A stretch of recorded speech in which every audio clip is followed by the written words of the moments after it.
ለየት ያለ ህይወት መምራት ስለሚፈልግ ሰው ብቻ የተዘጋጀ ማንኛውንም ነገር አሁን ለማድረግ የሚያስችሉ ሁለቱ ወሳኝ ክህሎቶችን እናያለን። በዚህ ምድር ላይ ልዩና አስደናቂ ህይወት መምራት ይፈልጋሉ? እንግዲያውስ አሁኑኑ ማስታወሻ ይያዙ። ምክንያቱም ማወቅ ያለቦት ሁለት ዋና ዋና ክህሎቶች ብቻ ናቸው። እነዚህን ሁለት ክህሎቶች ከተቆጣጠራችኋቸው በህይወታችሁ ውስጥ የሚመኙትን ማንኛውንም አይነት የጥራት ደረጃ እውን ማድረግ ይችላሉ። ይህ ማለት በውስጣችሁ ካለ ትልቅ ራዕይ ተነስታችሁ ያንን ራዕይ ወደ እውነተኛ መሬት ላይ ወዳለ ነገር እንዴት እንደምትቀይሩት የምትማሩበት ክህሎት ነው። አዎ እሱ ክህሎት ነው። መሳሪያዎች አሉት፣ ስርዓት አለው። ማንኛውም ሰው በበቂ ሁኔታ ትኩረት ካደረገበት ሊማረው ይችላል፣ ሊያሳካው ይችላል። ግን ጥያቄው ይህንን ክህሎት እንዳንማር ምን ያግደናል? መልሱ ስሜቶቻችን፣ አሉታዊ እምነቶቻችን እና ብስጭቶቻችን ናቸው። ብዙዎቻችን የምንደጋግመው ታሪክ አለ። ሁሉንም ነገር ሞከርኩኝ ግን አልሰራልኝ።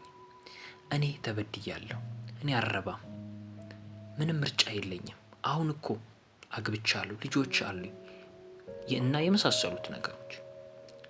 አንድ ነገር ብቻ አድምጡኝ። በአንድ በኩል የምትፈልጉት ትልቅ ነገር አለ፣ በሌላ በኩል ደግሞ ያንን ነገር ለምን እንዳላገኛችሁት የምታወሩት ታሪክ አለ። ይህንን ሰበብ ታሪክ ከጭንቅላታችሁ ውስጥ ካስወገዳችሁት የምትፈልጉትን ነገር ማግኘት ያን ያህል ከባድ አይደለም።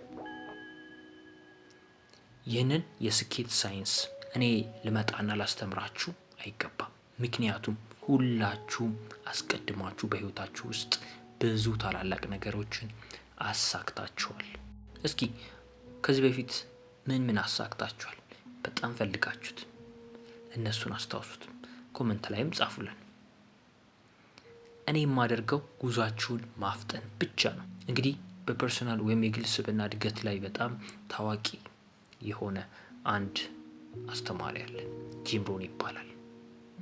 ምን ይላል? ስኬት ፍንጮችን ይተዋል። አንድ ሰው በማንኛውም ነገር ላይ ለረጅም ጊዜ ስኬታማ ከሆነ ያ ሰው እድለኛ አይደለም። ለአንድ ቀን፣ ለሳምንታት ወይም ለአመታት፣ ለ2 አመት በአጋጣሚ ሊቀናው ይችላል።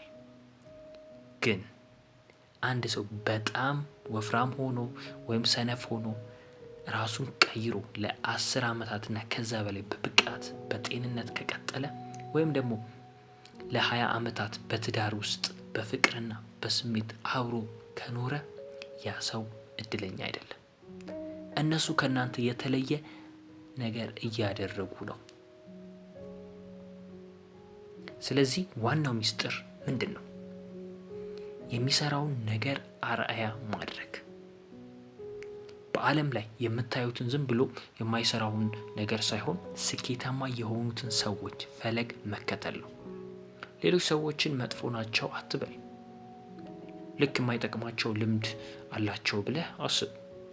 ያንተ ስራ ግን የተሻለ ልምድና ስኬት ያለውን ሰው መፈለግ ነው።